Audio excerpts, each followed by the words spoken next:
So welcome to Sanctuary Arms Cafe, and today I am going to show you how to field strip and disassemble the Canik METE MC9, and then we're going to reassemble it. So first what you want to do is you want to drop your magazine, and your magazine's not loaded. You also want to rack this back. There's nothing in the slide, as you can see.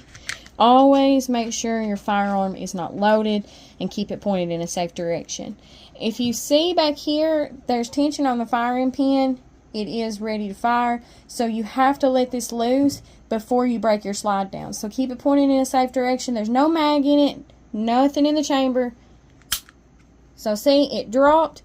Now it's safe to drop it down. So basically in the Canik manual, it shows you these two little spots right here. There's one on each side.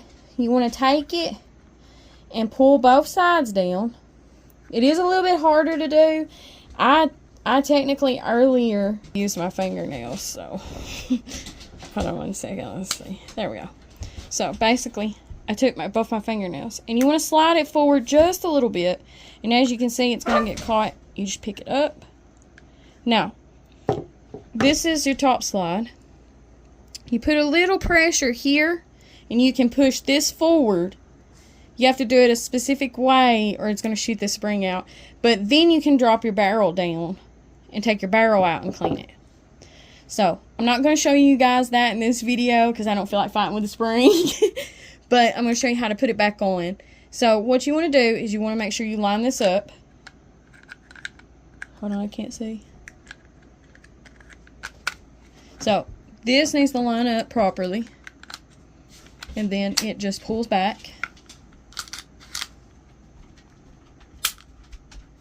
That's how you do it.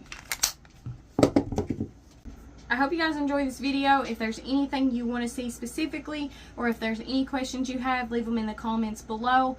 And I hope that you enjoyed this video and this can help some people out there. And we'll see you guys later.